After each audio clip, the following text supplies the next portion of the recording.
to everybody. This month we are working on building block number 5, which focuses on cables.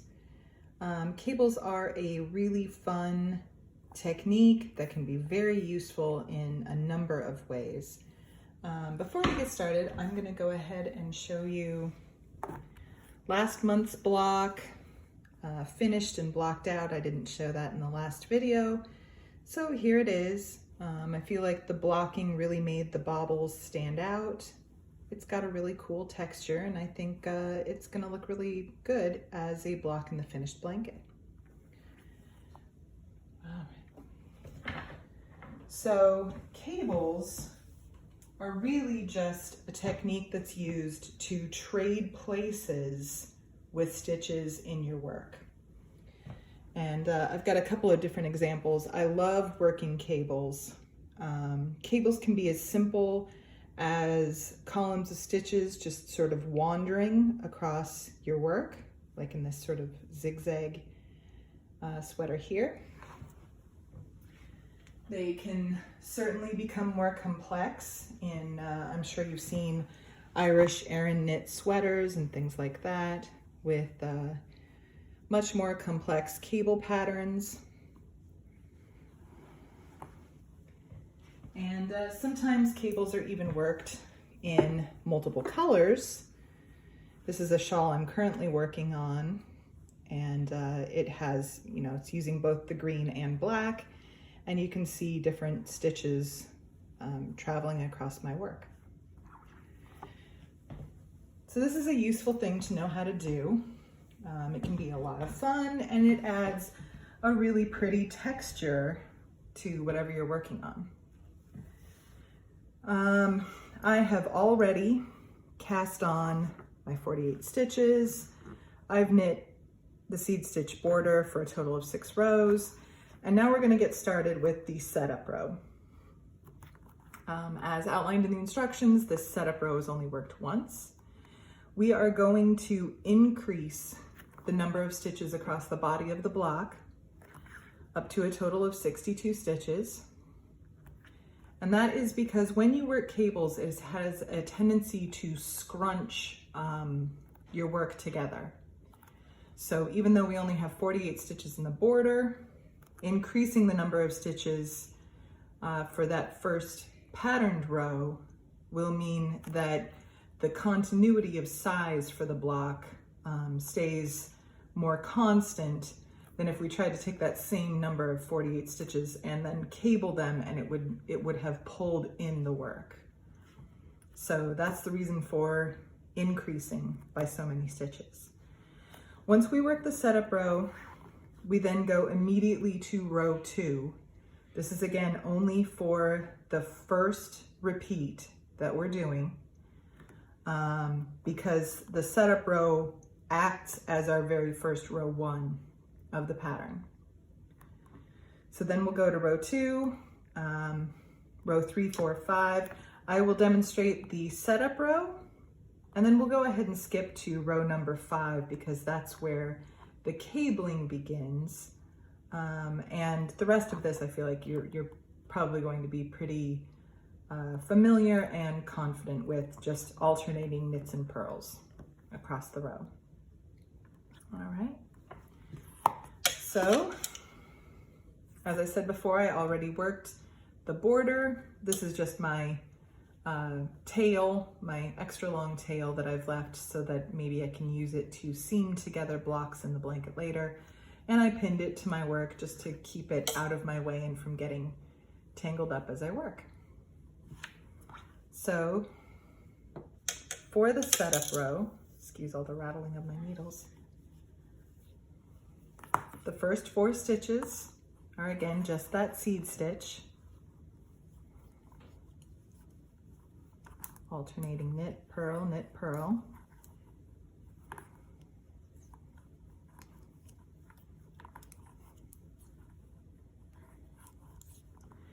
All right, and then we are going to knit front and back, knit 2, all the way across to the last body stitch, meaning you'll have 5 stitches left on your needle, It's the last stitch before you get to that 4-stitch border.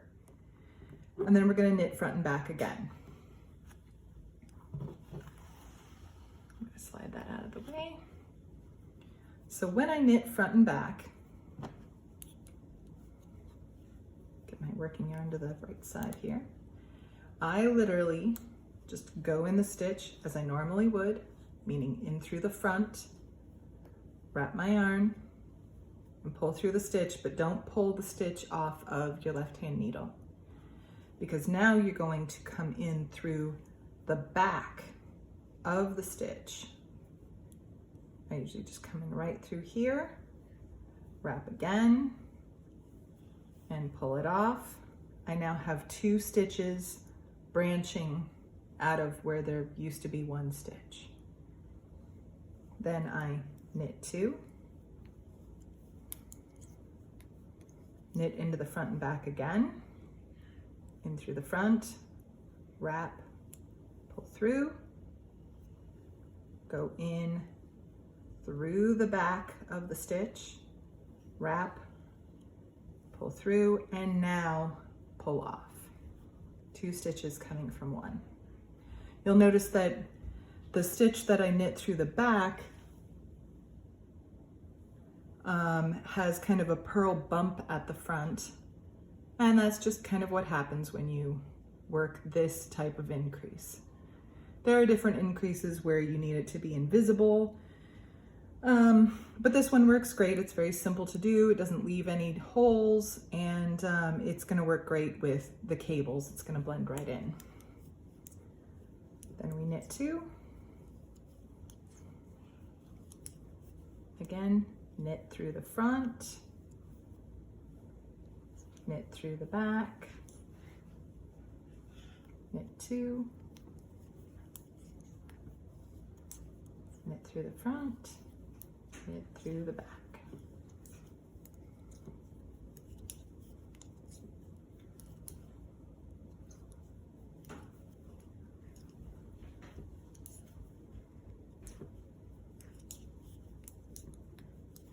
And we're going to continue that all the way across.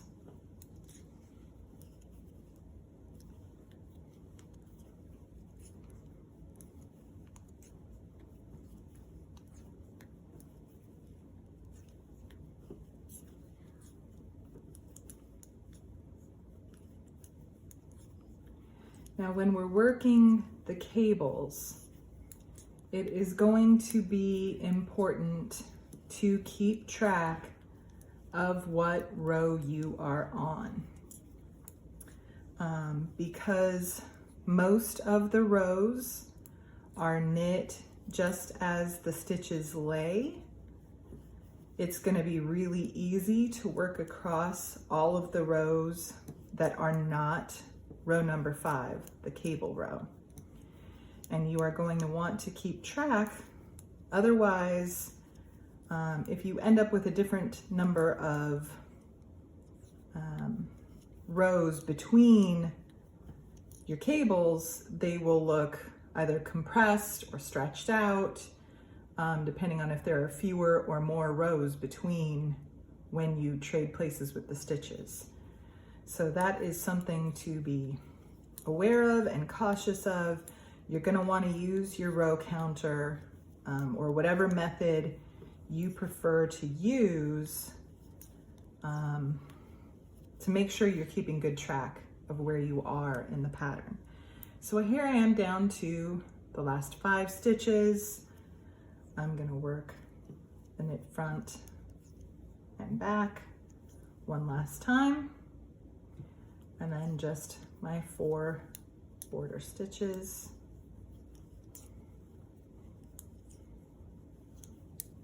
In seed stitch. Now, I should have 62 stitches total. Let's just give a quick count to make sure that we're exactly where we're at. Otherwise, when you get to these patterning rows, you are not going to be right where you should be. So we've got 3, 4, 5, 6, 7, 8, 9, 10, 11, 12, 13, 14, 15, 16, 17, 18, 19, 20, 21, 22, 23, 24, 24, 25, 26, 27, 28, 29, 30, 31, 32, 33, 34, 35, 36, 37, 38, 39, 40, 41, 42, 43, 44, 45, 46, 49, 50, 51, 52, 53, 54, 55, 56, 57, 58, 59, 60, 61, and 62. Yay! That way you know you've done that knit front and back increase correctly and that you've done it the correct amount of times. And then it's just a matter of following this pattern. I might go ahead and work row 1 just to demonstrate it, and then we'll cut the video and I'll come back for row number 5. Oh, I said working row number 1. We are not going to work row number 1, as I said before, because the setup row acted as our first row number 1. We're skipping right to row number 2. So you're still going to work your 4 seed stitch border stitches.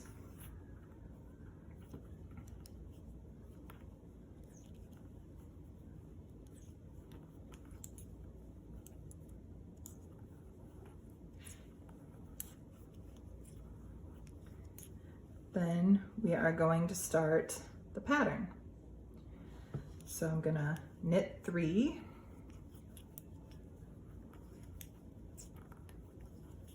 purl 6, 1, 2, 3, 4, 5, 6. I'm going to do that twice. So again, I knit 3, 1, 2, 3, 1, 2, 3, 4, 5, 6. And then here we are setting up our knits on the wrong side are becoming purls for the background of the cables on the right side. And these are 6 stitch cables coming up each side. This center section is going to be over 12 stitches. So that is why we are now going to knit 3.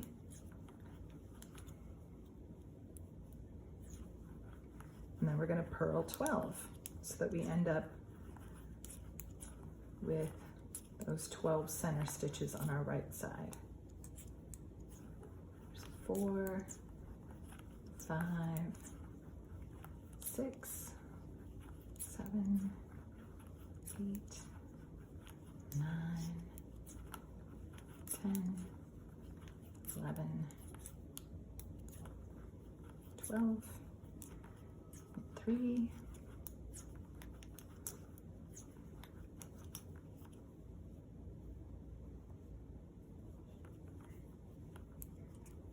then we're back to purl 6,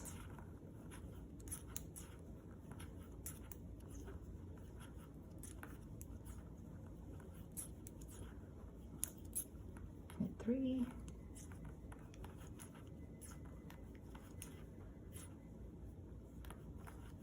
purl 6,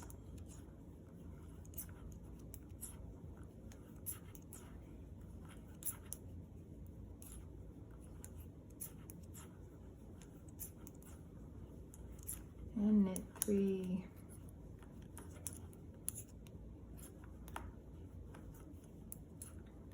and then we are left with our 4 seed stitch border stitches. So I'm going to purl, knit, purl, knit, and we have set up the foundation for what will become the cabled texture. We won't start trading places with those stitches until row number 5. So you're going to want to work rows 3 and 4 on your own, just knitting the stitches as they lie, meaning that if it's a knit stitch on the row below, you're going to knit into it. If it's a purl stitch on the row below, you're going to purl into it. But if it helps you to keep track of what you're doing, reading exactly from the pattern, then by all means be sure to do that, and just keep track of what row you are on. And I'll see you again for row number 5. Okay, so here we are back again. I've worked rows 2, 3, and 4 from my pattern. I'm ready to work row 5. I have already worked the first 4 border stitches in our seed stitch pattern, and I'm ready to get going with the directions for the body of the block. Real quickly, I'm going to talk a little bit about cable needles. They come in a number of different shapes and materials. Here I have one that is a J-hook in metal, and a straight wooden needle. It's almost like a mini double pointed needle. This is a style I tend to like a lot. Sometimes if I'm cabling large numbers of stitches, a J-hook is nice. I'll use them both during the video just to kind of demonstrate how they're used. Some of them are sort of a line with a dip in them. They all serve the same purpose, which is just to hold your stitches while you're trading places with other stitches. So I have been known to improvise sometimes if I don't have my cable needles with me. Sometimes a pencil or the earpiece of my glasses or what have you will serve to just hold on to those stitches while I knit the ones next to them. You will notice that the cable instructions include a C6B instruction and a C6F. What that means is you are cabling, that's the C. The 6 is how many total stitches are going to be involved in that cable. And then B means that the first stitches I slip off my needle, I'm going to hold to the back of my work. C6F means those first stitches I slip off are going to come to the front of my work. And whether you send stitches to the back of your work or to the front of your work will determine in which direction your stitches twist. You can see here how these stitches recede behind these stitches. So that's what happens when we hold those first stitches to the back of our work.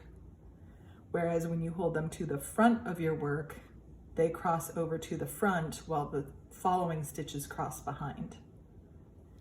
So that is the difference between those instructions.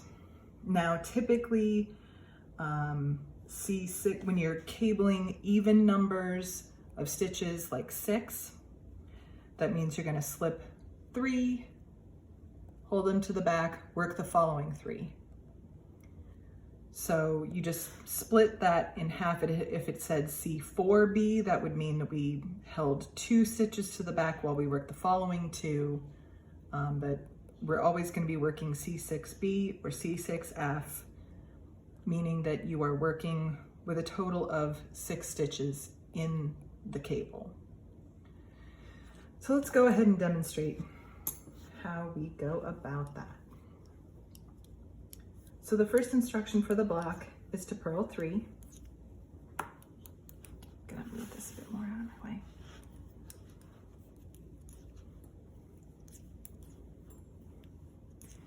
Then C6B. So those first, you can see here how there are 6 knit stitches. So the first 3, I'm going to slide purlwise onto my hook. And because it says B, I'm going to let them fall to the back of my work, like so, while I knit the following 3.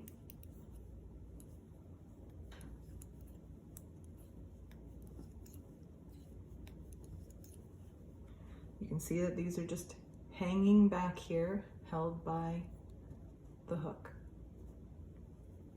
Now, I'm going to take the hook and slide these stitches to the end of the long part of the J, because I'm going to knit them directly from the cable needle.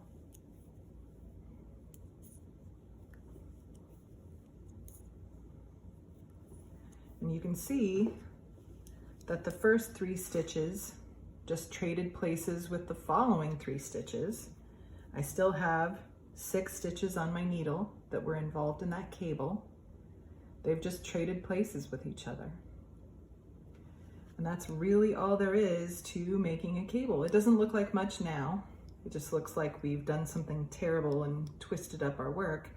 But as you continue to work up from it, it will become obvious what has happened there, and it will look pretty cool. So again, we purl 3.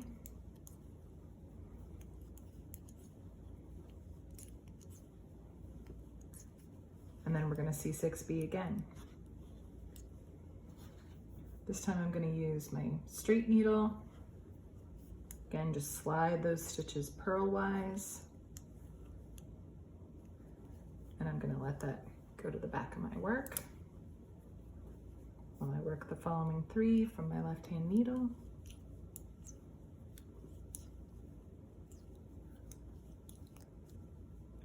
And I'm going to let that left-hand needle drop, scooch my stitches carefully out to the end, and I'm going to knit directly from my cable needle.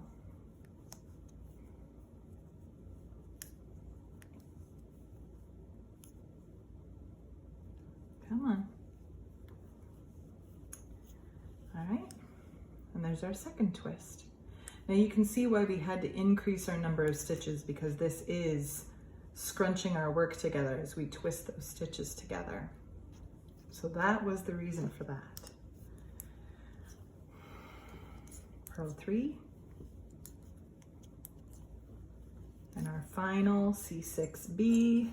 We'll go back to the hook real quick. Slip them purlwise onto the short end of the J. Let that fall to the back of my work.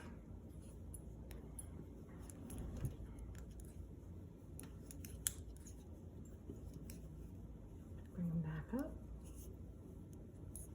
Knit right from the cable needle.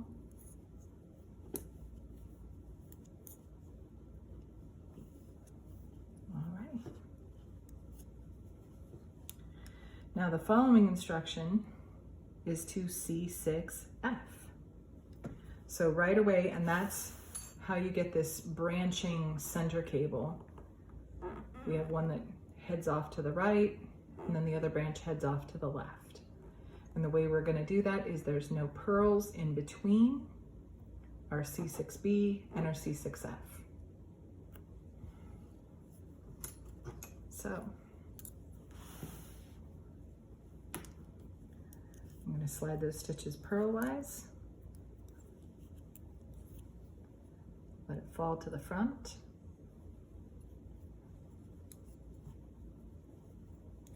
Knit the next 3. 1, 2, 3. Bring that back up. And knit right from the cable needle.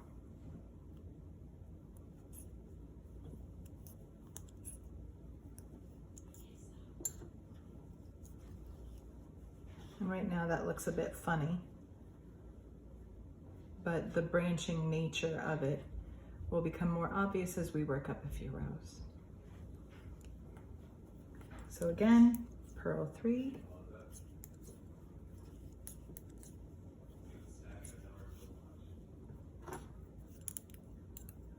And we're going to C6F. Bring it to the front.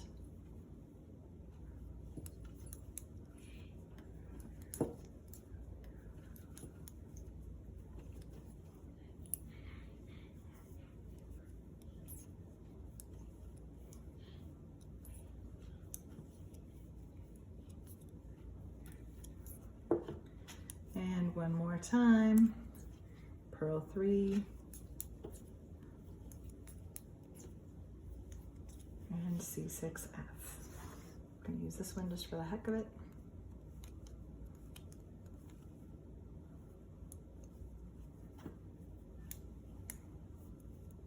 And you can see that maybe it's a little bit of a fumble, but it's not too bad. You just kind of work around it.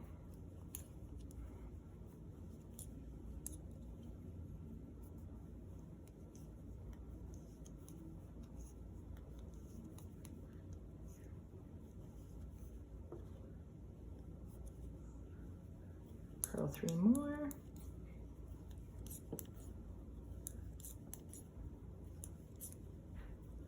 And then the 4 border stitches.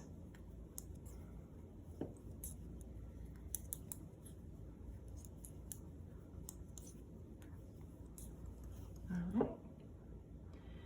Now, what if I had made a mistake? Oops, lost one of my needles. And say this was twisting in the opposite direction that I wanted.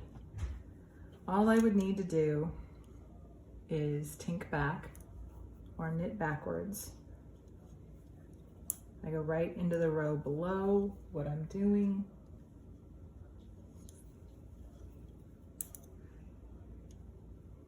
And just sort of unknit what I had done.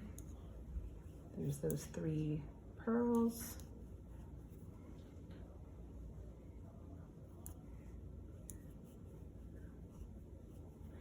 Now there's a couple of ways that you can deal with this.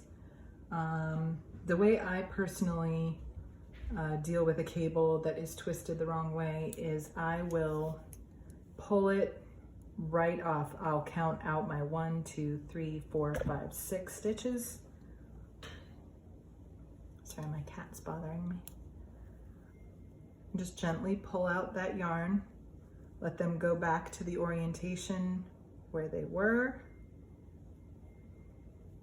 Pick them back up on my needle, making sure they're oriented the correct way.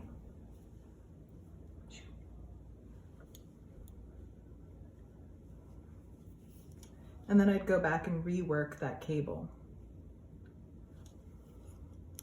Of course, I have to slide them on my left-hand needle in order to do that.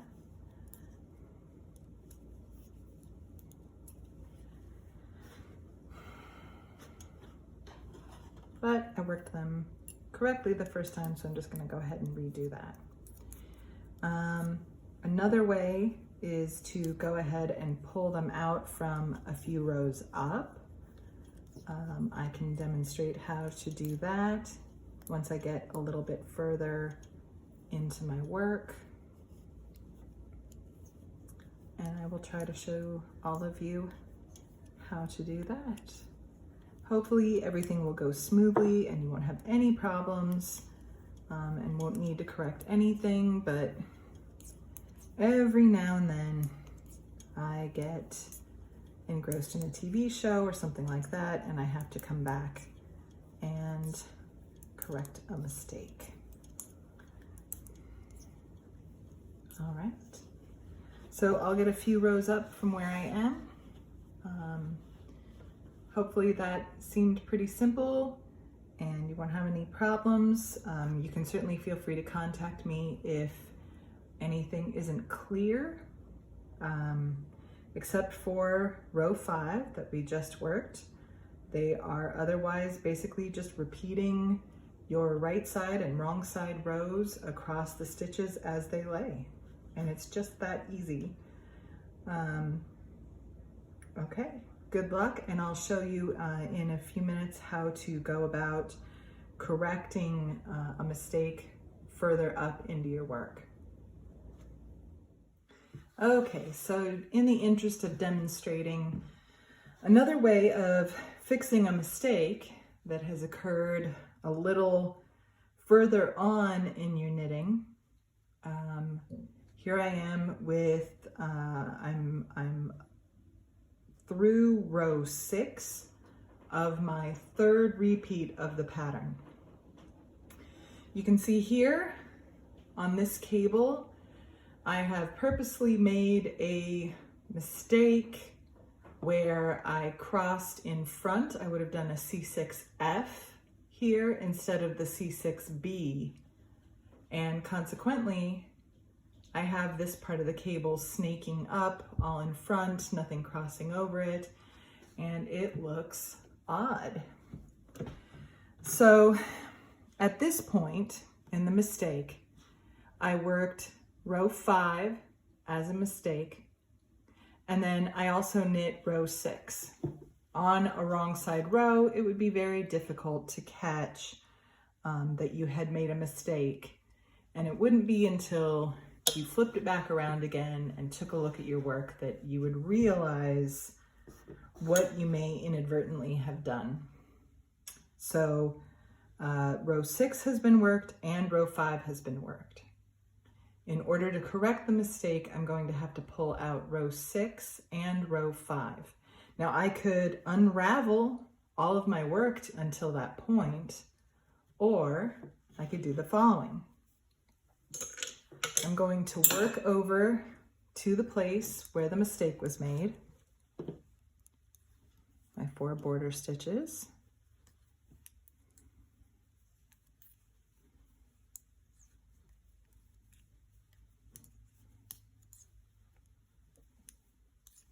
And then my 3 purl stitches until I get to those 6 stitches that comprise the cable where there is a mistake. Now, being very careful, I'm going to slide those 6 stitches off of my needle. Knowing that I worked row 6, I'm going to find the laddered strand that worked the last row and pull it out of those 6 stitches. You can see that it's still crossed over because I still have row 5 intact. So I'm going to find the next laddered row down, carefully pull it out of those 6 stitches, and I release the stitches so that they are no longer twisted. I'm going to be careful to pick them all up. It's actually, I'm not caring about orientation at this point. I'm just caring about grabbing the stitches. So I'm putting them on my cable needle in whatever configuration I can. Make sure that I have 6, and I do. Then I can orient them in the correct way on the left-hand needle. I want to make sure they're all facing toward the left so that they're ready to be knit. Okay. Now, with the first 3 stitches, I want a C6B. So I'm going to cross those to the back instead of the front where they were previously. That was the mistake. So I'm going to take those and put them to the back of my work. Now, looking at these 2 laddered rows that are back here, just hanging out because I pulled them out of those 6 stitches, I want to make sure that I get them oriented correctly and that I use the bottom strand because I want to rework row number 5 for this cable first. All right. So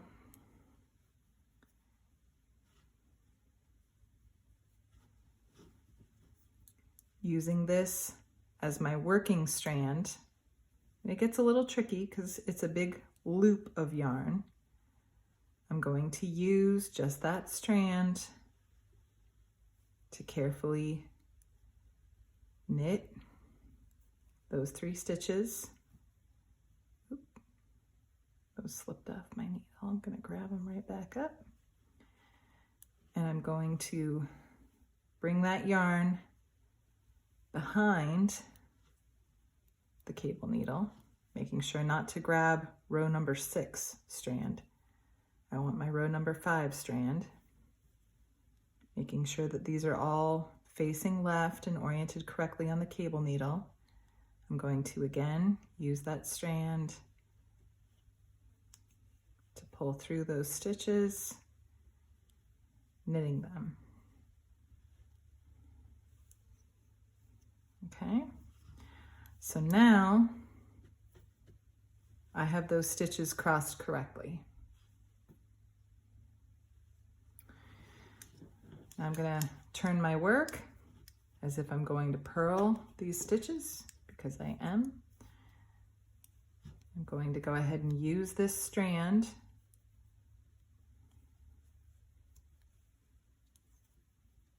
to purl those stitches.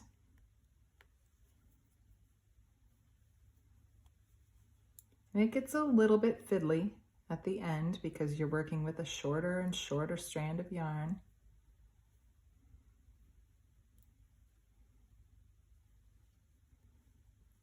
Eventually just having a little loop that I'm pulling up and through.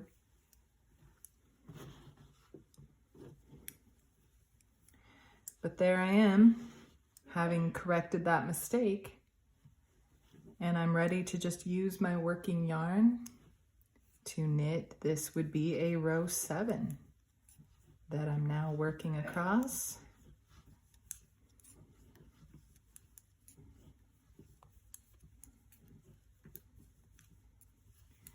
And just like that, I have corrected the mistake that was 2 rows down in my knitting without having to pull out 2 entire rows.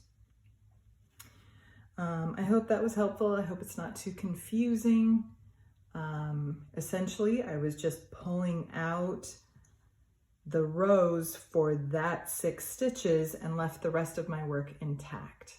And then I had to recross the stitches and re-knit and re-purl.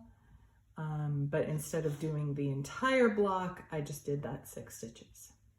Okay? All right. The last thing that we'll have to go through is those purl 2 together decreases at the very top of the block. And then that is the last thing to demonstrate for this block. Okay, I'm not yet at the end of my block, but I have run out of yarn. I'm not entirely out of yarn, but this particular ball has come to its end, and I am on a row 2 of my 6th repeat in the block. And you can see that even though the Cascade Eco has gotten me this far into my 5th block, which is really a lot, I'm now out, and I thought I'd just show you how I go ahead and on a project like this would join in a new ball of yarn. So you can see that I've stopped here. I'm glad it's not a cable row. If you can avoid having to do this on a row 5 for this block, that would be best. The join I'm gonna do actually goes over 2 rows because I'm just gonna knit in my ends. So I've left about this much tail, and I'm gonna leave a pretty comparable amount of tail on the other side with the new ball of yarn. And I'm just gonna grasp the tail and my new yarn together, kind of holding on to the end of it, this new strand, with my thumb to just kind of hold it in place. And holding both strands together, I'm going to go ahead and knit it. Oops, I want to make sure I get both strands. Knit it into my block, just working the stitches as I normally would, holding those 2 strands together until that strand is too short. And then I'm just going to leave it behind and continue across with my new strand of yarn. Okay, here I am working back across the following right side row. And you can see I have now come to the part where I've worked that tail in on the previous row, and so I have these sort of double-stranded stitches here that I'm going to go ahead and just knit like normal. That first stitch, because the tail is so short, it might just kind of slip out. That's fine, don't worry about that at all. I'm just gonna knit those together as one stitch. And when I get to the end of these sort of doubled stitches, I will know that I have come to the place where the tail for my new yarn now is. And so I will take that together with my working yarn, and I'm going to, again, just knit it into my stitches, going back in the opposite direction until that tail gets short and starts to run out. Now, because the next stitch is a purl stitch and my tail is already getting short, I'm going to go ahead and leave it, and I'm just going to purl the next stitch with my working yarn only. And that is so that the little tail is still on the wrong side of my work. If I were to bring it up and purl with it, the tail would be sticking out on the right side of my work. And that's just not what I like to have happen. So I want to leave it there on the wrong side of my work and finish that side. Now, obviously, when I come back on the wrong side again, I'm gonna have those doubled stitches that I'm just gonna knit normally. And I have these little tufts now at the back of my work. I'm gonna work up a couple more rows, and then I'll just take a tapestry needle and sort of thread those through, kind of splitting the strands of my yarn, thread them through, and just leave them there, and they'll be nice and secure. The tails have been knitted into the fabric of the block.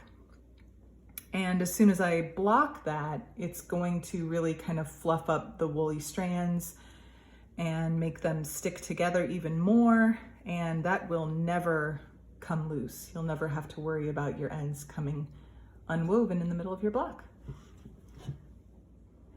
Okay, so here I am, having worked 7 repeats of that cable pattern. You can see the twists 1, 2, 3, 4, 5, 6, and 7. And I ended on a row 7 as indicated in the book. So now we're ready to do the decrease row. And that is very simple. It is much like purl 2s or knit 2 together, but it is instead purl 2 together. Oh, I had started weaving in this last little end from where I joined my new yarn. I threaded the needle through some stitches below, and then I'm just gonna thread the tail through the needle and pull it on through. I'll do the same thing over here.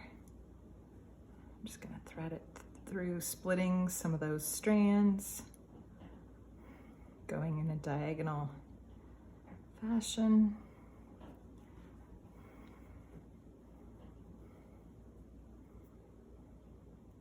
Get it through the needle, pull it through, and then I'm just gonna trim off these little bits. And once I block that, that's gonna be locked in really well. All right, so now for the decrease row. We're gonna work our seed stitch over the first 3 stitches. If I can get untangled here.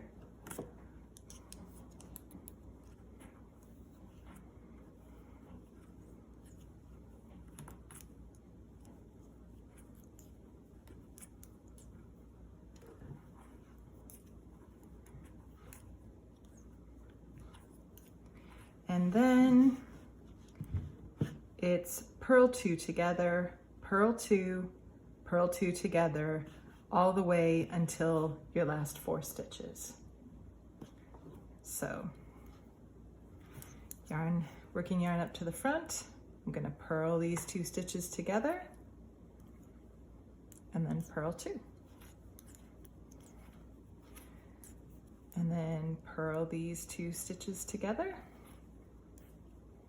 and purl 2. And I'm just going to repeat that all the way to the end of the row, working those last 4 rows in seed stitch, and then it's just a matter of working the 5 rows of seed stitch for the top border and binding off in pattern. And that's it.